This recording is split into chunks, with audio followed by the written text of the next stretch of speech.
कितना व्यापक है। साथियों, इस साल अंतर्राष्ट्रीय योग दिवस की theme yoga at home and yoga with family ये तय हुई है।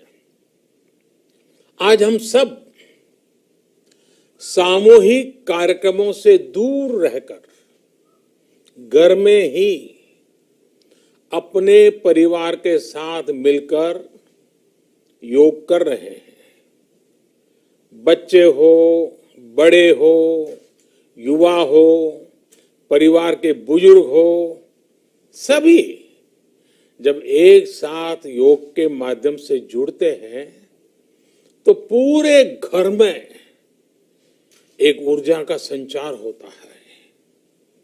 और इसलिए इस बार का योग दिवस,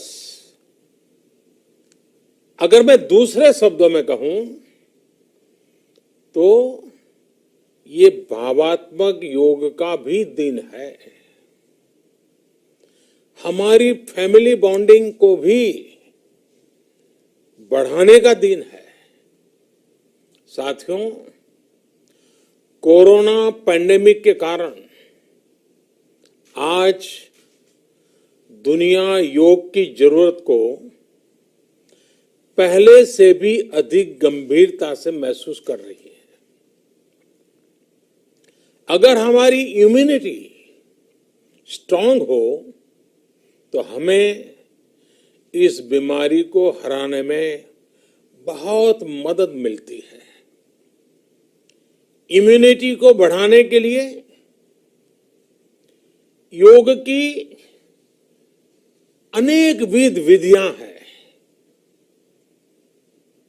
अनेक प्रकार के आसन हैं। वो आसन ऐसे हैं जो हमारे शरीर की स्ट्रेंथ को बढ़ाते हैं, हमारे मेटाबॉलिज्म उसको शक्तिशाली करते हैं। लेकिन कोविड-19 वायरस खास तौर पर हमारे श्वसन तंत्र यानी कि रेस्पिरेटरी सिस्टम पर अटैक करता है। हमारे रेस्पिरेटरी सिस्टम को स्ट्रांग करने में जिससे सबसे ज्यादा मदद मिलती है वो है प्राणायाम। प्राणायाम यानी एक प्रकार से ब्रीथिंग एक्सरसाइज है। सामान्य तौर पर अनुलोम विलोम प्राणायाम ये एक प्रकार से पॉपुलर भी हैं, आप भी जानते हैं और लोग भी जानते हैं, करके भी दिखाते हैं। ये प्रभावी भी है। लेकिन प्राणायाम के अनेक प्रकार हैं। इसमें अगर आप प्राणायाम को जानने वालों से मिलोगे तो बताएंगे शीतली है, कपालभाति है, भ्रामरी है, भस्त्रिका है, बहुत है, अनगिनत है। अब तो नए नए जुड़ते भी चले जा रहे हैं। योग की ये सभी विधाएं, ये तकनीक हमारे रेस्पिरेटरी सिस्टम और इम्यून सिस्टम दोनों को मजबूत करने में बहुत मदद करती है। इसलिए आपसे मेरा विशेष आग्रह है, आप आसन करते हो, एक्सरसाइज करते हो, जो भी करते हो जरूर करें, लेकिन आप प्राणायाम को अपने डेली अभ्यास में जरूर शामिल करिए।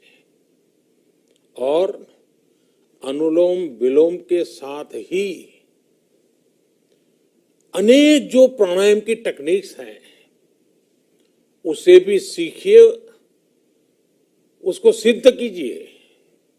योग की इन पद्धतियों का लाभ बड़ी संख्या में आज पूरी दुनिया में ये कोरोना वायरस से ग्रसित जो लोग हैं वो पेशेंट उसका लाभ ले भी रहे हैं। योग की ताकत से उन्हें इस बीमारी को हराने में मदद मिल रही है। साथियों, योग से हमें वो आत्मविश्वास और मनोबल भी मिलता है जिससे हम संकटों से जूझ सकें और जीत सकें। योग से हमें शांति मिलती है, मानसिक शांति मिलती है, संयम और सहन शक्ति भी मिलती है। स्वामी विवेकानंद जी कहा करते थे, एक आदर्श व्यक्ति वो है जो नितांत निर्जन में भी क्रियाशील रहता है और अत्यधिक गतिशील में भी संपूर्ण शांति का अनुभव करता है। किसी भी व्यक्ति के लिए एक बहुत बड़ी क्षमता होती है, जब बहुत ज्यादा विपरीत परिस्थिति हो तब भी एक्टिव रहना, थककर हार न मानना, बैलेंस रहना, ये सारी चीजें योग के माध्यम से हमारे जीवन में स्थान प्राप्त करती हैं, हमारे जीवन को बदल देती है, ताकत देती है। और इसलिए आपने भी देखा होगा, महसूस किया होगा, योग का साधक कभी संकट में धैर्य नहीं खोता है। योग का अर्थ ही है समत्वम योग उच्यते, अर्थात अनुकूलता, प्रतिकूलता, सफलता, विफलता, सुख, संकट, हर परिस्थिति में समान रहने, अडिग रहने का नाम उसी तो योग कहते हैं।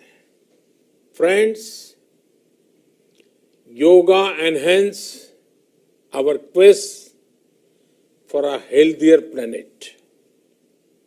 It has emerged as a force for unity and deepens the bonds of humanity.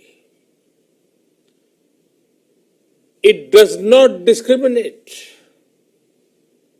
It goes beyond race, color, gender, faith, and nations. Anybody can embrace yoga. All you need is some part of your time and empty space. Yoga is giving us not only the physical strength, but also mental balance and emotional stability to confidently negotiate the challenges before us. Friends, if we can fine-tune our course of health and hope, the day is not far away when world will witness the success of healthy and happy humanity. Yoga can definitely help us make this happen. साथियों, जब हम योग के माध्यम से समस्याओं के समाधान की बात कर रहे हैं, दुनिया के कल्याण की बात कर रहे हैं, तो मैं योगेश्वर कृष्ण के कर्मयोग का भी आपको पुनः स्मरण करना चाहता हूं। गीता में भगवान कृष्ण ने योग की व्याख्या करते हुए कहा है, योगः कर्मसु कौशलम, अर्थात कर्म की कुशलता ही योग है। Efficiency in action is yoga. ये मंत्र सदा सर्वदा हमें सिखाता है कि योग के द्वारा जीवन में अधिक योग्य बनने की क्षमता पैदा होती है। अगर हम अपना काम अनुशासन से करते हैं, अपना दायित्व निभाते हैं, तो भी एक तरह का योग ही है।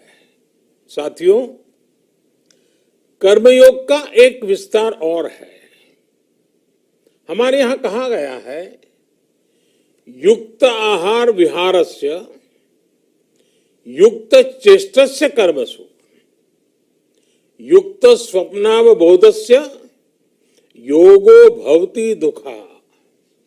अर्थात सही खान पान, सही ढंग से खेलकूद, सोने जागने की सही आदतें और अपने काम, अपनी ड्यूटीज को सही ढंग से करना ही योग है। इसी कर्मयोग से हमें सभी तकलीफों और समस्याओं का समाधान मिलता है। इतना ही नहीं, हमारे यहां निष्काम कर्म को बिना किसी स्वार्थ के सभी का उपकार करने की भावना को भी कर्मयोग कहा गया है। कर्मयोग की यह भावना भारत के रग रग में रची बसी है। जब भी जरूरत पड़ी, भारत के इस निस्वार्थ भाव को पूरी दुनिया ने अनुभव किया है। साथियों, जब हम योग से चलते हैं, कर्मयोग की भावना से चलते हैं, तो व्यक्ति के तौर पर, समाज के तौर पर, देश के तौर पर हमारी शक्ति भी कई गुना बढ़ जाती है। आज हमें इसी भावना से संकल्प लेना है। हम अपने स्वास्थ्य के लिए, अपनों के स्वास्थ्य के लिए हर संभव प्रयास करेंगे। एक सजग नागरिक के रूप में हम परिवार और समाज के रूप में एकजुट होकर आगे बढ़ेंगे। हम प्रयास करेंगे कि yoga at home and yoga with family को अपने जीवन का हिस्सा बनाएं। ये सिर्फ एक दिन के लिए नहीं होना चाहिए। और अगर हम ये करेंगे तो हम जरूर सफल होंगे, हम जरूर विजयी होंगे। इसी विश्वास के साथ आप सभी को फिर से अंतर्राष्ट्रीय योग दिवस की अनेक अनेक शुभकामनाएं। लोकाः समस्ता सुखिनो भवन्तु। ओम।